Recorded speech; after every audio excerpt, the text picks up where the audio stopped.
City street, autumn trees. Grabe, ang ganda guys. Golden yellow. See? Napakaganda tingnan ng ganitong dahon pagka blue yung sky. The blue sky and the golden yellow leaves is so beautiful. Nasa street. Ayan. Awesome. Really awesome. Nahuhulog na yung iba yung dahon. Ayan oh. Ang ganda guys. Grabe. Thank you so much. Thank you sa mga nag-join sa akin sa aking second premiere. Unang-una si Winnie Perez, Canada Simple Life. Sa likod ng pangalan ni Aimee Mazuzawa is Mana Love Mana, Glaze Ares, Liza Chinita, and Desu Moana. And yun lang ba? 7.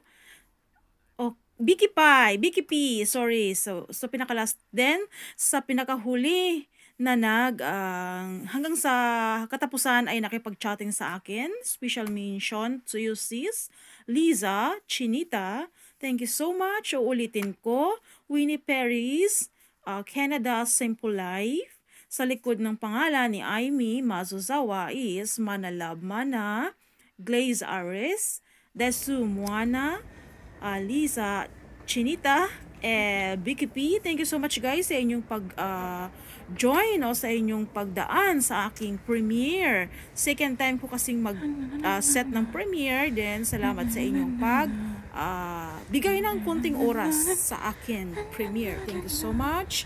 At naway ako din ay makapag-join sa inyong mga premiere or LS pag na-timingan na ako ay online. Thank you guys. Thank you so much. Let's go for a walk at konting kwentuhan hanggang sa dulo. Please watch. Thank you.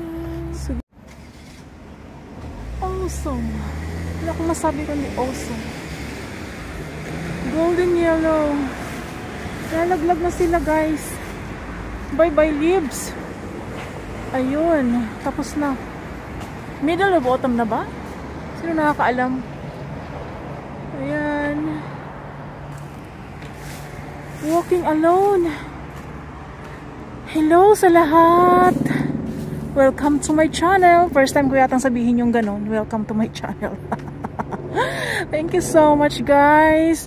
Paki-wait na lang talaga guys ha. Paintay-intay na lang sa mga hindi ko pa na suklian.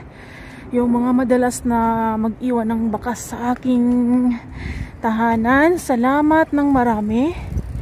At mabuhay tayong lahat.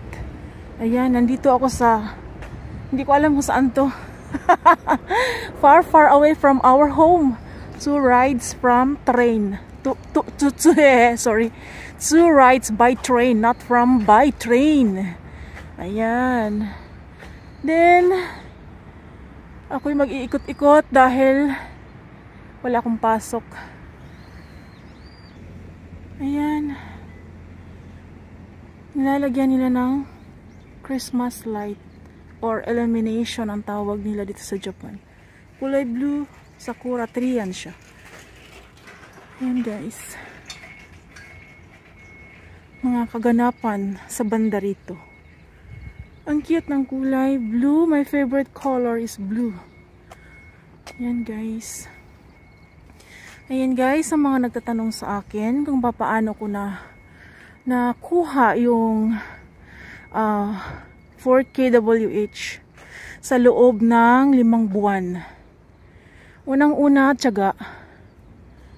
Sa tulong ng mga tao, kailangan marunong ka makisama. Put your pride down. Kasi ang pride ang isa sa haharang sa iyong mga pangarap. At advice ko, unang-una sa mga nag-uumpisa pa lang, kung kaya ninyo mag-upload araw-araw, gawin nyo upload araw-araw. Kasi kung araw-araw kung mag-upload at araw-araw ka ring mangingisda, araw-araw din madadagdagan yung WH mo. Halimbawa may upload ka na 5 minutes, then may nag-view noon na 10. 5 times 10, di ba? Ganon yun. Tapos, tiyaga lang talaga kahit yung tipong antok ka na, pagod ka na, busy ka. Tiyaga lang talaga guys. Bigyan natin ng oras yung ating channel. Tsaka yun, pakikisama. Yun. Then to be continue. Lalakad kasi ako. Ayan, to be continue. May nakita ulit ako magandang ilaw. Yellow naman dito. This is also sakura tree. Hindi pa nahulog yung kanyang mga dahon.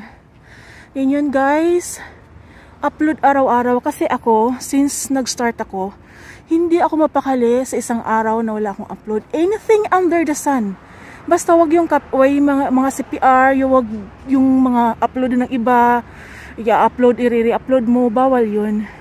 Araw-araw ka, nagtatanong din sila kung paano daw ang content na maganda. Napapansin ko sa dami ng mga kaibigan ko, mas marami ang luto, yung about cooking, neat chores, yun kasi sa panahon ngayon, almost nasa loob ng bahay yung tao. Araw-araw tayong kumakain, so araw-araw din tayo nagluluto. Then kung may pagkakataon tayong pumunta sa mga magagandang tanawin like neat chores, nakakatulong, nakaka-relax kasi isa din ako sa mga neat chores lover at saka food. Yun yung isa ko, food, ay yung ano ko, mga gusto ko food, luto-luto, at saka nature, then fishing, yun, anything under the sun. Kasi pag nanonood tayo ng content ng iba, para na rin tayong pumunta doon sa lugar na kanilang narating. At saka yung mga about luto, magkakaroon tayo ng idea. So ang ma-advise ko lang, mas maganda yung variety yung ating content kasi ang nanonood sa atin, hindi lang kasi iisa yung gusto. 'Di ba? 'Di ba? Parang sa luto, hindi pwedeng araw-araw adobo na lang. Hindi pwedeng gano'n isang taon adobo na lang. Araw-araw iba-iba ang sa bawat friend natin, iba-iba yung kanilang gusto na content. Kaya mas maganda yung variety, anything under the sun. Ayan guys, ang ganda oh. Ganda na kanyang kulay. Parang hahaba yata tong content ko. Dami kong daldal. Nag-start na naman ako sa kakadaldalan ko. Ayan guys, yun lang yung aking masabi sa mga nagtatanong sa akin. Hindi naman sinabing super early yung 5 months na ma-reach mo yun eh. Actually, may mga 3 months dyan na nakuha nila agad yung kanilang monetization. Sa akin kasi, simula nag-umpisa ako hanggang 3 months. Araw-araw ako nag-upload anything about luto, about natures. Ako ay gustong tumawid sa kabila. Then, to be continue, tawid ako. Ayan, nakatawid na ako. Ang old, pine tree. Parang ginawa nilang dwarf.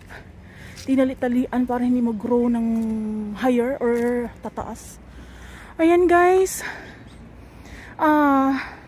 From the start, May 31, araw-araw ako nag-upload kahit ano about gardening. Pinakauna ko talagang content is gardening. Garden, about my garden. Hindi naman kalakihan ang garden ko, hindi naman kagandahan. Basta, ano lang, asipagan lang natin mag-upload. Kasi araw-araw tayo nangingisda. So ngayon, kung hindi tayo mag-upload, walang mapapanood yung ano natin, hindi madadagdagan yung WH natin kasi yun lang at yun lang din yung panonoodin ng mga content ng ating mga mapunta sa ating channel. Then paulit-ulit lang silang manonood sa upload na yun. Then about cooking, hindi naman ako magaling mag-cooking, basta yun lang yung mga luto sa bahay, ina-upload ko lang, ganun lang, basta wag lang bawal talaga sa policy ni Lolo. Anything under the sun, yun ang sinasabi ko lagi. Kasi makikita mo yung ibang content, 'di ba? Kung ano-ano lang. So yun lang din ang gagawin natin, kung ano-ano lang din. Basta meron tayong upload. Ganun lang. Tapos yun nga sinasabi ko is pakikisama. Pakikisama kasi once na hindi ka makikisama at sobrang taas ng pride mo sa pagiging vlogger. Hindi naman tayo sikat. Hindi tayo artista na maraming sa atin kahit masamang ugali natin or kahit ma-pride tayo, walang magtsatsaga sa atin. Ganun lang yun. Kailangan lang nating marunong talaga makisama. Tsaka, to be organic, kung gusto mong magkaroon ng organic, magiging organic ka rin. Hindi pwedeng ikaw lang yung susubaybayan, hindi ka susubaybay sa kanila. Give and take. Kung pagpunta mo sa bahay niya, bumalik siya, ay puntahan ka niya, then, puntahan mo siya ulit. Puntahan kayo. May mga friend ako talagang simula umpisa hanggang sa ngayon, hindi man agad-agad magkakabalikan, pero talagang consecutive, I mean yung successive, yung tuloy-tuloy yung aming pagiging pagkakaroon ng communication. Yun lang yung aking mga basic na ma-share. Tiyaga, upload araw-araw, pakikisama, at saka kailangan meron kang reason, meron kang why, bakit ka nag-start. Kasi hindi biro, hindi basta-basta ganun kadali ma-reach yung mga kailangan. Paisi-isi ka lang, hindi pwede. May mga time na alas 2, alas 3 na ako natutulog. Kasi gusto kong, yun lang yung time kasi na mayroon ako after matulog na yung mga anak ko, after ko sila mapakain, yun lang yung time yung mayroon ako kasi pag may trabaho sa tanghali. So wala akong time sa tanghali mag-kalkal or mag-online. Wala guys, ang haba na ito. Napakaganda ng sky at saka yung yellow. Then, simula from the start hanggang 3 months yata, successive, araw-araw talaga ako nag-upload. Minsan nga, may 2 pa akong upload eh. Then, simula nung nagkalagasan, dun ako nag-lilo. Nag-once a week upload na lang ako kasi nag-focus ako sa mga sa mga subscribers. Nag-focus ako doon. Then, yun. Tuloy-tuloy lang talaga ang sipag at saka yung tiyaga, yun. Guys, hanggang dito na lang siguro to. Yun lang yung aking maisagot sa mga nagtatanong sa akin. Yun guys, tiyaga at saka pakikisama, upload araw-araw, at saka variety. Variety ang i-upload natin. Anything na tingin mo gusto mo i-share, wala namang masama din, basta wala kang inaapak ang tao, wala kang sinisira ang tao. 'Di ba? Wala kang ilabag sa batas ng bilang humanity. Wala namang problema doon. Yun. Hanggang dito na lang guys. Ito na. Tapos, ang ganda niya, 'di ba? Parang ayaw umalis dito pero kailangan umuwi. Yun. Ay, ang cute nila. Ang tawag sa ibon na yan, hindi naman yan duck. May isda din dito eh. Patay, pag nahulog tong camera ko, wari. Usimay. Ayan. Ang dami nila, ang cute. Mayroon din magandang kahoy dito oh. Napakalaki. Ilang taon na kaya ito. Tanda pa yata sa akin to. Ayan. Ang ganda.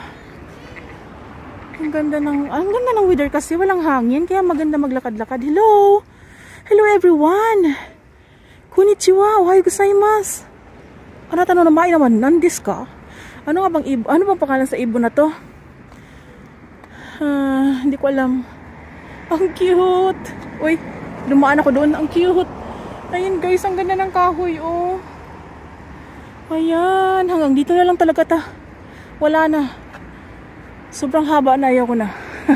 Bye bye guys. Sana may natutunan sa aking konting basic na share about my experience. Yan lang yung aking gustong i-share ng konti. Ngayon, ako na ay magtatapos dito. Ay, ang ingay. Ay, lumipad. Lumipad sa langit. Ayun, ang cute nila. Bakit ang cute nila? Wow, hanggang dito na lang guys. Then, hanggang sa muli.